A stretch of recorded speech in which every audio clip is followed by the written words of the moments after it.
ಮುನಿಗಳು ನಾರಾಯಣ ಮೂರ್ತಿ ಅವರೆಲ್ಲ ಸೇರಿ ಒಂದು ಸಾಫ್ಟ್ವೇರ್ ಕ್ಯಾಪಿಟಲ್ ಮಾಡಿಬಿಟ್ಟು ನಮ್ಮ ಮಕ್ಕಳಿಗೆಲ್ಲ ಒಂದು ಹೊಸ ಅವಕಾಶ ಸಿಕ್ತು. ನಾವೆಲ್ಲ ಚಿಕ್ಕವರಿದ್ದಾಗ ನಮಗೆ ಇಷ್ಟೆಲ್ಲ ಬದಲಾವಣೆ ಆಗುತ್ತೆ ಅಂತ ಗೊತ್ತು ಮಾಡಿರ್ಬೋದು. ಬಟ್ ಇವಾಗ ನಿಮ್ಮೆಲ್ಲರಿಗೂ ಒಂದು ಒಳ್ಳೊಳ್ಳೆ ಭವಿಷ್ಯ, ನಿಮಗೆ ಒಂದು ಸಾಧಿಸೋಕ್ಕೊಂದು ಅವಕಾಶ ಸಿಕ್ಕಿದೆ. ಅದೇ ಥರ ನಾನು ಇವತ್ತು ಇವೆಲ್ಲ ಸಾಧಿಸಬೇಕು, ಇದಾಗಬೇಕು, ಅದಾಗಬೇಕು ಅಂತ ಒಂದು ಕನಸು ಕಾಣ್ತೀರ. ಆದರೆ ಅದಕ್ಕೆ ನಿಮಗೂ ಸ್ವಲ್ಪ ಒಂದು ಸಹಾಯ ಬೇಕಾಗುತ್ತೆ. ಏನು ಬೇಕಾಗುತ್ತೆ? ಟ್ರೈನಿಂಗ್ ಬೇಕಾಗುತ್ತೆ, ಒಂದು ಸ್ವಲ್ಪ ಕೋಚಿಂಗ್ ಬೇಕಾಗುತ್ತೆ. ಬೇರೆ ಬೇರೆ ಜಾಗ, ಬೇರೆ ಬೇರೆ ಕ್ಷೇತ್ರದಲ್ಲಿ ಹೇಗೆ ಒಂದು ಹೆಜ್ಜೆ ಹಾಕಿ ಮುಂದೆ ಬರೋದಕ್ಕೆ ಏನು ಮಾಡಬೇಕು ಅಂತ ಅದಕ್ಕೂ ಒಂದು ಸಂಸ್ಥೆ ಇದ್ದರೆ ಭಾಳ ಒಳ್ಳೆಯ ಕೆಲಸ, ನಿಮಗೂ ಒಂದು ಅವಕಾಶ ಸಿಗುತ್ತೆ. ಆ ಥರ ಸಂಸ್ಥೆ ನಿಜವಾಗಲೂ ನಾನು ಹೆಮ್ಮೆಯಿಂದ ಹೇಳ್ತೀನಿ, ನಮ್ಮ ಬಾಲ್ಕ್ ಸಂಸ್ಥೆ. ಏಕೆ ಅಂತಂದರೆ ಇದು ಬೆಂಗಳೂರಿನಲ್ಲೇ ಅನೇಕ ಜಾಗಗಳು. ಅದೇ ಅಭಿನಂದನೆಗಳು, congratulations Nataraj for having started it.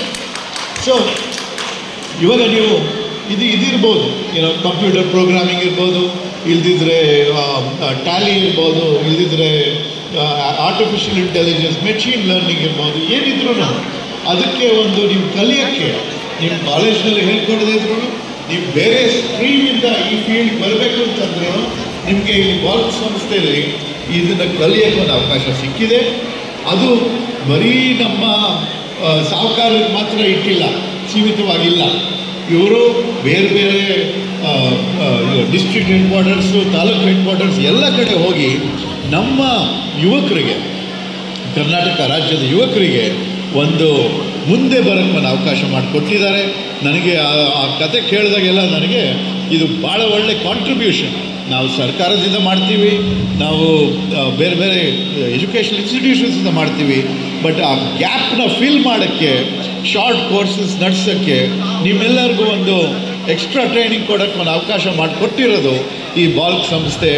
ಇದು ನಿಜವಾಗ್ಲೂ ಎಲ್ಲರಿಗೂ ಒಂದು ದೊಡ್ಡ, ನಮ್ಮ ದೇಶಕ್ಕೆ, ನಮ್ಮ ರಾಜ್ಯಕ್ಕೆ, ನಮ್ಮ ಯುವಕರಿಗೆ ಒಳ್ಳೆಯ ದೊಡ್ಡ ಅವ್ರದ್ದು ಇದಿದೆ, ಕಾಂಟ್ರಿಬ್ಯೂಷನ್ ಇದೆ ಅಂತ ನಾವು ಹೇಳ್ಬೋದು. ಇನ್ನು ಮುಂದೆ ನಾನೇನು ಹೇಳಿ ಮಕ್ಕಳಿಗೆ, ನೀವು ನಮ್ಮ ದೇಶ, ಇವಾಗ ನೀವು Reserve Bank of India director ಆಗಿದ್ದೆ, Indian Institute of Management professor ಆಗಿದ್ದೆ ಅಂತ ನಮ್ಮ ನಾಗೇಶ್ ಪರಿಚಯ ಮಾಡಿಕೊಟ್ರು.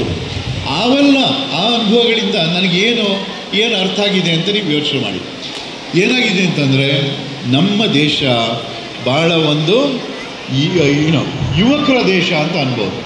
ಬೇರೆ ಬೇರೆ ದೇಶಗಳಿವೆ, ಇವಾಗ ಜಪಾನ್ ಇದೆ, ಯುರೋಪ್ನಲ್ಲಿ ಅನೇಕ ದೇಶಗಳಿವೆ.